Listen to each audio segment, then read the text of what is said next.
Tom, you are generating $1.3 million per month on your real estate investing. Correct. But behind the scenes, you also have an amazing team.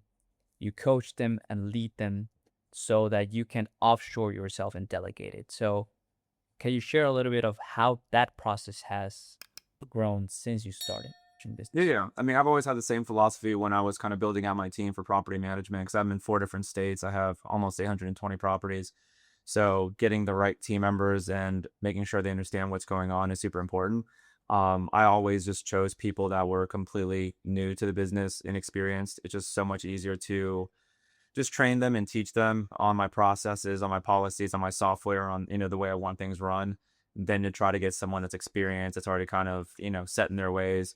So, but yeah, I mean, as far as coaching them, it's just a matter of identifying their strongest suits. I mean, for the most part, I need good communicators and good organizers to manage. I mean, they're managing anywhere from 80 to 100 tenants. So making sure they stay organized and can communicate well and keep all the tenants happy is super important. And how do you set a lot of, I think it's super important to set standards, right? So you're coaching them from the start. They don't know the business. They don't know what it actually entails.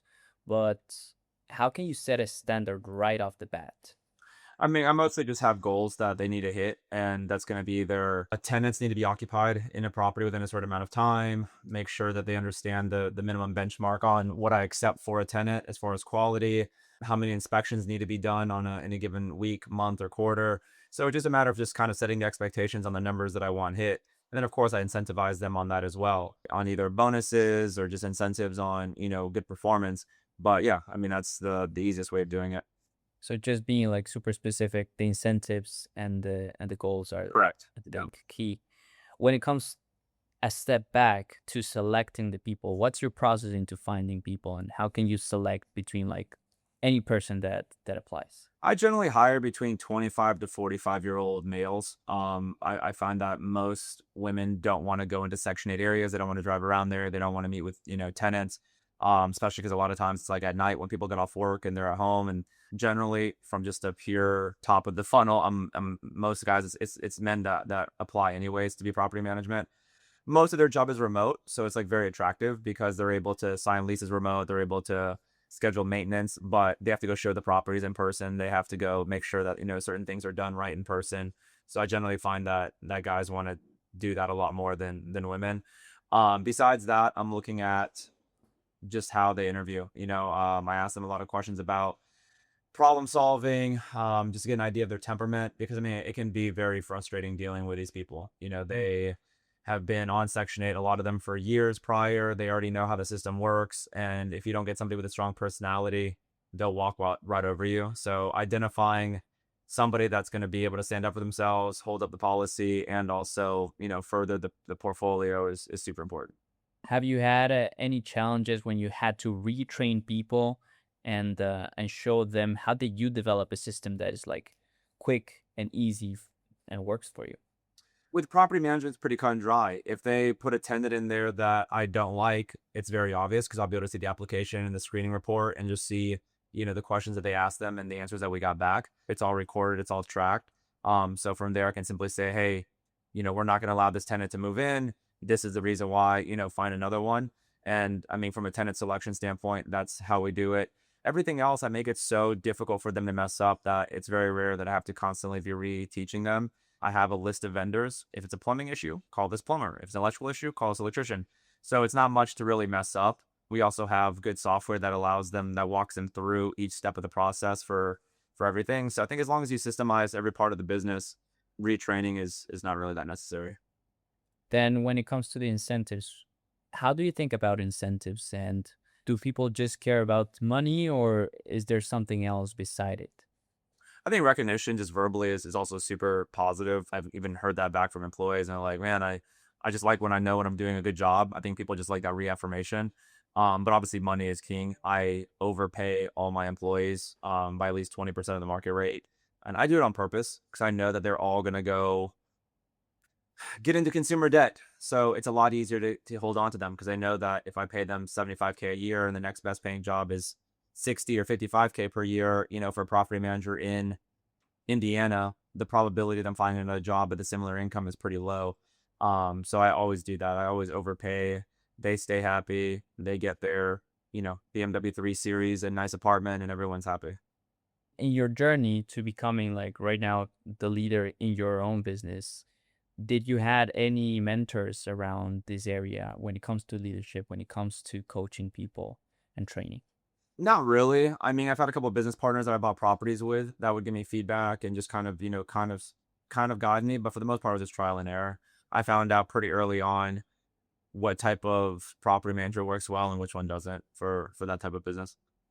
Did you had any big slip ups or mistakes that you had to go through to just say like, okay, this is never going to happen again, that you I could would identify? say that it comes down to them not following the lease or them not knowing my lease well enough that they allow something to have happen. Like I've had, even though the lease clearly says no pets in the property, I've had a tenant, or a property manager let a tenant come in with like two big dogs, and it just things like that are not the end of the world. But what happens is on 820 properties in 4 states, it starts compounding. And then if you let that happen multiple times, now you're fixing 30, 40, 50 carpets. Now you're, replacing sheetrock and, dealing with urine damage when they inevitably pee in the house. So it's just stuff like that that you just can't really let go.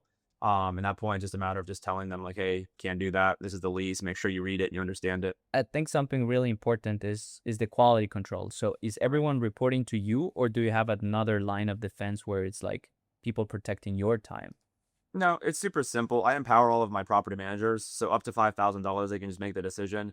And then on Fridays, every Friday morning at 9 a.m., I get on a Zoom call. All 10 of them show up. We go through everything that's going on. I really don't get involved in my portfolio anymore unless somebody dies or there's like an insurance claim or some police action. If there's like a hurricane and then we have, a bunch of insurance claims, or if we have someone that was involved in some type of crime, then I get involved. If someone dies either naturally or unnaturally in the property, then I a lot of times will get called. But for the most part, they handle it. So there's not much. I don't micromanage. I tell them like, Mhm. hey, don't call me. Call another property manager in the area. Figure it out together. If it's something way more expensive than 5K or something major happened, then you can text me. But besides that, figure it out. And also, people hate to be told what to do, and people hate love to have their freedom and their autonomy in a way. Right. So you say you have 10 currently property managers, Correct. right? I have 10. Is there anyone else beside that in your team? Yeah, I mean, I have handyman and I have home inspectors that work for me full time, but they're just really as needed. And they just come up with inspection reports and go and look at properties for me, and they're more part of the acquisition side versus the management side. And if we were to shift about the acquisition side, that's more of it's less inconsistent. Like the property manager is like every single week you have that. Right. For the other people, I imagine that you also have incentives and you also train them. Like how do you train them to look to see what you are seeing in the vision? Because you're seeing properties and you're able to like distinguish, okay, this is an opportunity, this is not an opportunity. Yeah, that is different. On the acquisition sides, they need to be more experienced. So the home inspectors that I get have been historically had their own home inspection company. It may have failed, or they may just didn't want to deal with it anymore. So that all they do is go look at properties for me full time on the acquisition side in the counties that I'm buying in. So that's just a matter of looking at their resume, experience, checking references. That's pretty cut and dry. And then I use real estate agents, just as needed real estate agents that are paid on commission basis that do all that for me. Amazing, man. Now let's shift into your coaching business. So you have how many students have you currently coached? It's over 500. I've been doing it for about 3 years Wow. now. Yeah. Nice, man. Congratulations. Like Thank you. that is a big feat. That is a like people say coaching is easy and it's just like you showing up, but it's way more than that. So how has that experience been? And when did you start to shift and saying like, okay, I need to share this with someone else? It was less about the need to share it. I think it just on my social media from like 2022, 23 to present. I was talking a lot about Section 8 and affordable housing and sharing funny tenant stories because I mean, my property managers run into every possible situation that you can imagine, from drug dealers to drive-bys to, you know, um, destroyed units. There's always something that comes up, when you're in this business. So sharing those stories. I'm also really into cars and houses and boats. So of course the lifestyle stuff. People just ask organically, like, how did I do it? What was I doing? How did I build income through low income Section 8 housing? And then I started, just answering questions. And then eventually that turned into a Discord, which eventually then turned into a course, which then turned into software. And now I just mostly just do one-on-one mentorships for, higher paying students. And out of all the people, right, there's always the coach, right, that's facilitating. But let's talk about the coachee. What are the indicators of someone that's going to be successful? How is someone It really really just comes down if they coachable? have the money. I mean, if they have the money, anywhere from 15 to 20,000 bucks to at least buy their first property, the probability of success goes up dramatically. I would say the biggest barrier to entry, biggest friction is people that, barely have $3,000 or $4,000. They buy my software and they're expecting to get rich overnight. That's going to be the biggest disqualifier. And we tell them in every ad, every piece of content, make sure you have at least 15 grand, but people still sign up regardless, even if they don't have that for some reason. But yeah, I would say that's the biggest indicator is just having the cash. Second is going to be willing to take the risk. I mean, at some point you have to jump in and make an offer and take on that debt for the property. A lot of people don't have the stomach for it. A lot of people aren't willing to take the risk of having a massive $450 a month mortgage, even though the rent is going to be, 12, 13, 1400 per month. A lot of people are just incapable of doing that math, or they're just scared of, what if it doesn't rent? What if this? What if that? They never really ask, what if it goes right? I love that part. Is what if it goes right? Because Yeah. at the end of the day, like you've gone through it. How many years have you done real I've been estate? doing Section 8 for about 9 years. 9 years. Yeah, so I've Okay. been doing it basically since And I was out of college. so there's the money piece. There's also, I would say, a little bit of the mindset piece. So what's your mindset? Like, how do you develop a good stomach for it? But just starting small. Like I was forced to start small. I didn't have rich parents. I didn't have network connections, real estate connections. I was wholesaling properties. I had a marketing side hustle. I was making, 4, 5, 6,000 bucks per month. I was very much very average income at the beginning. And it was just a matter of I started by wholesaling properties, used that to start, getting down payment funds.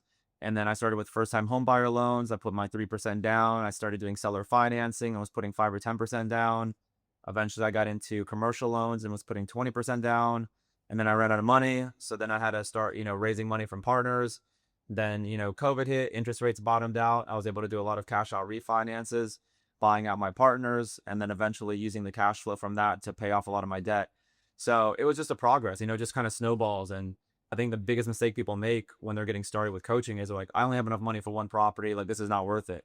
It is. You overcome the fear of getting started, you build the momentum, all these opportunities start opening that you don't even realize are possible until you buy that first property and, show people you know what you're doing. Yeah, and I think as based on your evidence is all about also doing that first deal, but then is longevity, right? So you cannot expect to be Tom Cruise in year one, Right.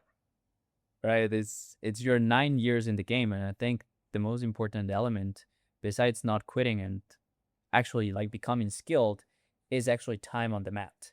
Correct. I think that's a big part of it. It also comes down to just not having that, shiny red ball syndrome. Like I wasn't constantly changing strategies. I wasn't when NFTs popped off, I didn't care about them. When crypto was, in the bull market, I didn't care about it. Stocks, Amazon. I just kept buying properties. I knew that the income was guaranteed. I knew that the demand for Section 8 housing is basically never ending. So that's been my strategy for the last decade. As in, it's you dial it in, you're able to create a life, and it's showing, right? It's just about continuing and compounding the process. And you say you have like 800 properties right now, more or less, 820. right? Yeah. I'll close on the 820 820. tomorrow. Awesome. Nice. Congrats. What would you have told Tom 9 years ago before he started? Like, would you have changed anything? Would the path would have been Oh yeah, I different? would have changed a lot. I would have not self-managed properties because I was worried about saving money and not paying a property manager, which is very scarcity mindset thinking.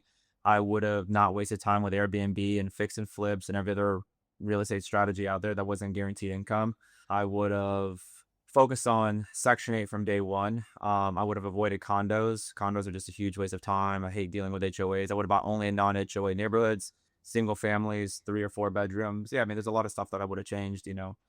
I really think that if I were to start over with $0 tomorrow, I could be right back here in 5 or 6 years instead of 9. Wow. Yeah. It's like almost 5 years cutting down the middle. So that's amazing. You said something also about scarcity mindset. What is a scarcity mindset for you?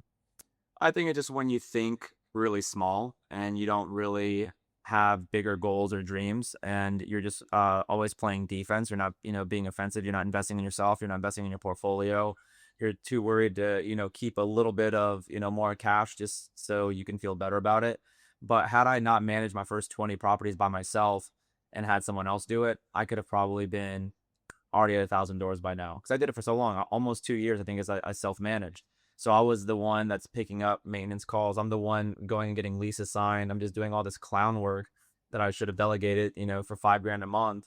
And yeah, I would have saved 5 grand by not doing it, but the amount that I would have been able to generate with that time, because it's very time consuming. I mean, even 20 properties by yourself, you're on the phone, I would say at least 3 to 5 hours per day, just dealing with stuff that comes up, inspection issues, stuff. Yeah. I think the time is your most valuable asset right now. Oh yeah, for sure. Did you ever imagine that you will reach this level of wealth at your age? I knew that I was gonna get rich one way or another. I mean, I had the first like thought of getting rich probably in middle school. I specifically remember just like watching The Apprentice and being like, man, that's so cool. He just like helicopters in and just starts running these businesses. So I don't know. That was just my first. And I specifically remember my parents being like, yeah, you got to get your MBA and go to business school if you want to get rich. That was like the conventional wisdom back there. But I had always sold Pokemon cards in elementary school. I sold candy in middle school. I had a web hosting company in high school. I sold paintball guns. I mean, since I was 12, 13, I'd always been doing something as a side hustle, mowed lawns. I mean, you name it, I was doing it to make money. So I knew that I was going to get rich. I don't think that it was going to happen by the time I was in my early to mid 30s. I thought it was going to be 40s, 50s kind of thing. But yeah, I mean, once you start getting traction and the equity starts building and the cash flow starts building and you have good partners and you're able to keep reinvesting, it's impossible not to do it. Regarding now plans on for the future, like where do you see your vision going, both on your personal business and maybe then now to your students and what you want to create for others? Yeah, I mean, I'm just buying, I would say anywhere from 5 to 8 houses per month. That's a pretty good cadence for me. I'm buying cash. I'm not using financing. So my main goal is just to stay debt free. Besides that, I don't really have a target number of properties that I want to hit. It's just, just kind of buying. At this point, my acquisitions are so dialed in and streamlined that I have very little involvement anyways. The properties are just, bought through my real estate agents and my closing attorneys. I'm focused a lot on the software. We're adding a lot more AI functionality. Now I've been using AI for buying properties for about 2 years now. Since ChatGPT and all of that, being able to analyze deals, I've been doing that as it's gotten better and better. But yeah, I mean, building out the software, growing the education business, and keep buying properties has just been my strategy long term. And now for your coaching business, like what can your students expect? And could you share a little bit more about like what's that part of the business? Yeah. So I mean, the way that I do it is I have my software platform that I sell for a one-time fee of 2K. That's lifetime access to the app, the desktop version, and my community. And then for people that want more one-on-one help, I help them buy their first 5 properties, and that's 5K one-time fee. Then we just work together. We have daily communication. I send you properties, to make offers on, and then from there we go ahead and start buying properties, and I just help through every step of the transaction. Could you, again, without revealing too much, but share how can you negotiate a property with a current seller, like, and make it effective for the viewer? I look a lot based on how long the property's been on the market. I think it's one of the biggest telltale signs that they're going to be desperate enough to negotiate pretty heavy, especially if the property has any level of distress. I'll use the, potential repairs, any type of deferred maintenance that the seller already knows about, combine that with the property been on the market for 90, 100 days. I'll either, beat them up on price or just, closing credits to be able to, repair some of these issues and get the property basically turnkey or move-in ready. So I mean, those are the two big levers that I'll play on. I also I force them all into limited time response times because when I'm making offers on 30, 40, 50 properties. So Mm. it's not even a fake timeline. If like, hey, if you don't get back to me in the next 24 hours, the offer is rescinded because I'm sure I've already heard back from other people. And sometimes that doesn't work because they think that they're just going to extend it. And I've had people tell me afterwards, and I'm like, sorry, the time's up. I've already bought other properties. And then from there, you get into a much better negotiating position because then they're trying to like sell you on it because they regret not, making their response in time. So it really just varies. I use urgency, I use scarcity, I use repairs, deferred maintenance, and I'll remind them like, hey, your property's been on the market for 3 months. Do you want me to check back in another 3 months and we can negotiate there, or do you want to make an offer now or a deal now? And a lot of times I'll just buy. Yeah, it's also about managing expectations and Right. managing your time, managing your expectations. Like you're positioning yourself in such a place where you don't need them, Right. and you're doing them a benefit by buying it from them. So it's like you want to create that condition of, and that is also abundance. It's like you're going for 30 properties versus trying to just go one and make that one work. But you're Yeah. like going I'm also buying from this. cash. I'm buying without inspections, no financing contingency. So I'll tell them like, hey, look, I can have these funds wired tomorrow. Just have the title work done with your attorney. The money could be sitting in escrow. No agents, no nothing. We can just go ahead and get this deal done now, just straight up, if you want the money tomorrow. And that's pretty powerful because most people have to wait for a lender and they have to go through underwriting, they have to get appraisals, they have to do inspections. I'll just tell them, hey, give me the wine directions. I can have it to you tomorrow. And most people are like, oh, okay, well, I can make it some concessions if you can move that fast. If you were to, for foreign, uh, for people outside of the US, does this also apply, or is this more of a business for US people?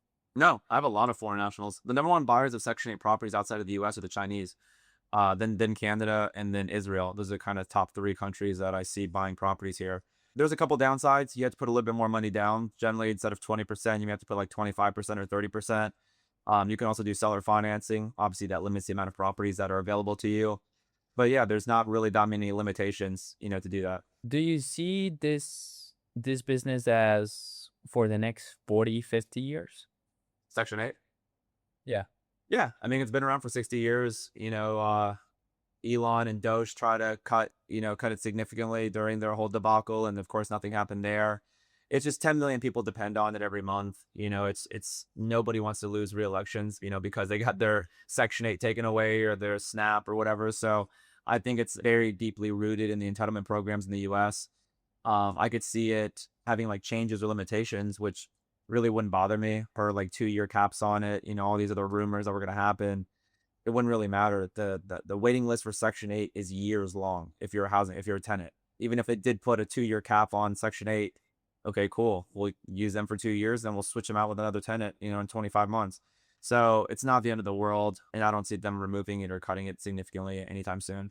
And going back to the woman in the red dress, would you ever consider any other businesses besides this, or do you plan on just staying here for I mean, the it's moment? working super well. The coaching and the software is incredibly profitable. I'm doing anywhere from 35 to 45% cash on cash return on the actual houses. Obviously more of a return if I'm financing and just get more efficient use of my cash. But yeah, I mean, right now I don't do any other business except software and real estate. Anything else outside? Because I know that you love the cars, you have the yacht. Yeah. Outside of that, do you have other aspirations? Maybe traveling? What is piquing your interests outside of business? Oh yeah, I mean, I do a lot of stuff. I play a lot of paintball. I'm on a team. I play a lot of pickleball. I play a lot of paddle. I wake surf a lot. I e-foil. I'm on the yacht like every weekend. I've been to 35 countries. I haven't been traveling as much recently. I just find it a lot more fun being in Miami. I think everywhere else is kind of like a secondary version of Miami, realistically. So I love living here and being here. So yeah, I mean, that's the main thing. What do you like the most about Miami? Besides the weather, the food, and just access to everything, those are kind of the top things. I mean, you can do whatever you want here. I mean, you can go to the Miami Heat game or go to Miami Dolphins game. The World Cup was here. You have Miami International Airport, so you can go direct almost anywhere in the world.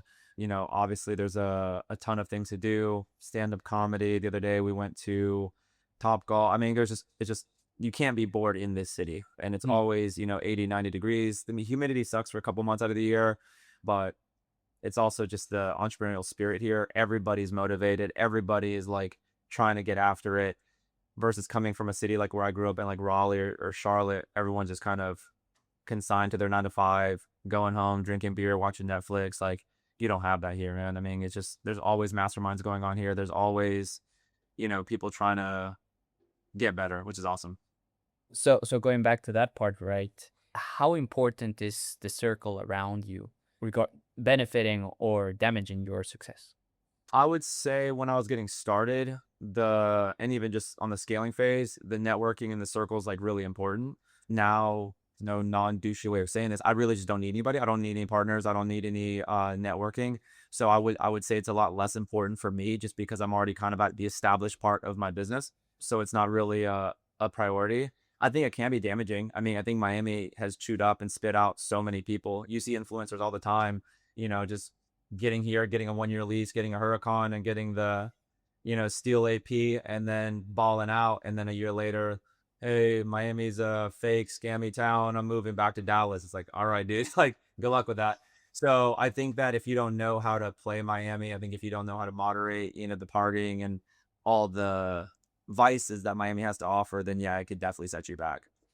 How long did you take before you went baller in terms of like your growth? Because you've been here again 9 years, and your social media has also like propelled also in a while, but until probably like 2 years ago, I didn't know you exist, and suddenly it's like this guy with like seven Royces, right? So Um, I mean, for me, it's been a gradual growth for the first 3 to 5 years, I would say. I still had 1,000, 2,000 followers on social media up until like 2021, 2022. Then I started getting some traction on TikTok, which led to Instagram growth as well.